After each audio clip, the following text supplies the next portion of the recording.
There's a bigger dream waiting for you, just waiting for you to step into it.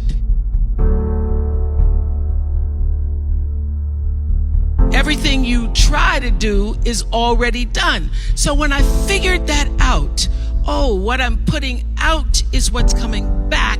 Let me get real clear about what it is I'm putting out. Real clear.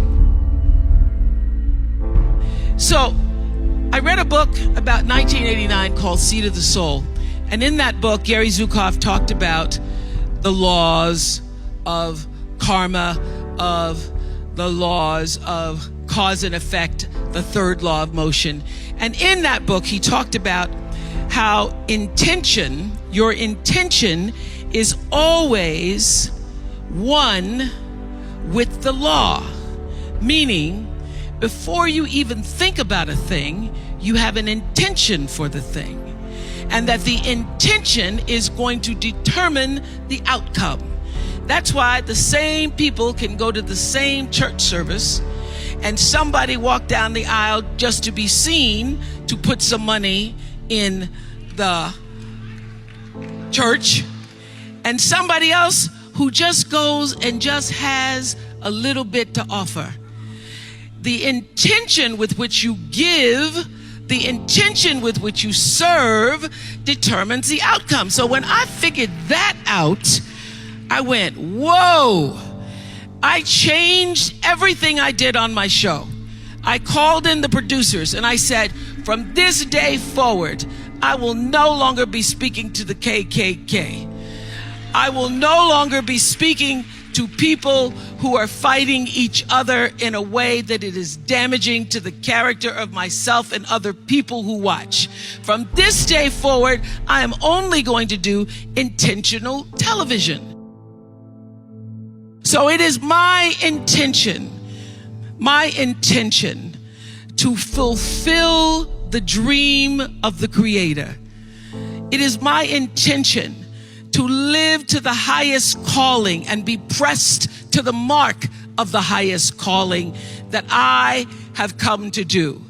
And when you can ask the Creator, ask that which made you you, what is your dream for me?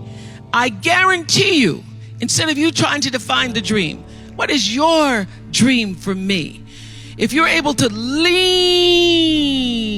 into the dream that the universe and all the forces of light and love and power and grace by all the names that we call God has for you, nobody can touch you.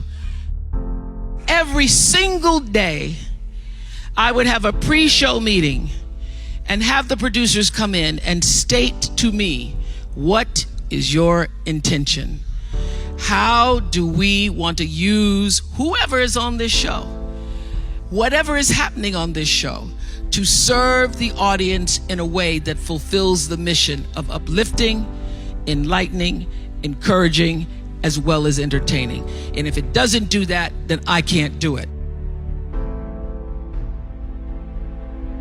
There's a bigger dream waiting for you, just waiting for you to step into it. To step into it. Your life is big. Your life is huge. And we spend so much time wanting to be in somebody else's life. And you don't get honored, you don't get revered, you don't get celebrating wanting what somebody else has, because that which created you, divine intelligence that dreamed you from before your ancestors ever knew they would become your ancestors, that which dreamed the seed of you, wants you to know how special, how wondrous, how mysterious, how complex, how glorious, how phenomenal you are. And you get no credit messing in somebody else's territory or trying to have power over something you have no control. Another one of my favorite teachings is The Wizard of Oz. When the Wicked Witch of the West says, go away from here because you don't have any power here, you have no power in any territory other than your own. Oh, but you are the master of that. You get to be the master of your own fate. You get to be the captain of your own soul. And if you just manage that, if you just took care of your territory, oh, the glorious, glorious, glorious, wondrous, wondrous opportunities and possibilities that are waiting for you. So the question is, what are you resisting? What are you pushing against? What are you not allowing? What are you blocking because you have this idea of who and what you're supposed to be, instead of leaning into the dream that's already been created and waiting for you? It's waiting for you. And the second, it's an instant thing. It's a shift in the way you see yourself and the power from which you have come. I went through some tough times after I left the Oprah show. I made a conscious decision that when I felt I had said all that I could say and the audience had heard it, that I would move on and that I would not spend my life regretting or trying to hold on to what used to be or hold on to what I had. So I dreamed this dream of starting a network.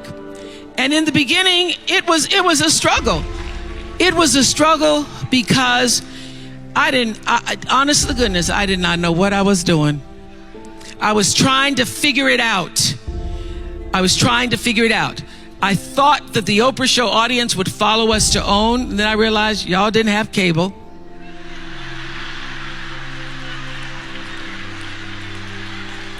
And if you had cable, you did not have the OWN package.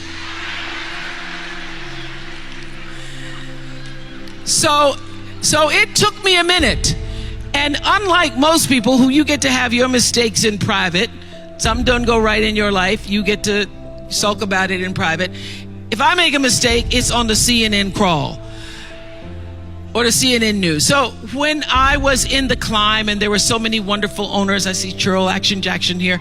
There were so many wonderful owners, people who said, oh, we're going to stand with you. We're going to stand by you. Thank you, Roland Martin. There were so many people who said, listen, we believe that this can happen. So I dreamed the dream along with Tyler Perry, who was my friend, who came to me and said, Tyler said, I'm going to help you out because Tyler can go home and write a script and direct it, produce it, and shoot it, and do it for less money than anybody in Hollywood. So we started with a foundation of have and have nots.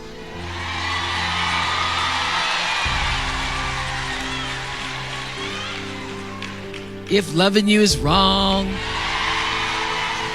love thy neighbor, Mama Hattie.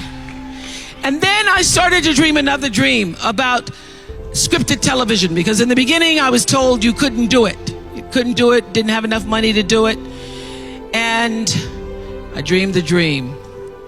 I read Proverbs 11:28 that says, those who trust in their riches will fall, but the righteous will rise and thrive like a green leaf.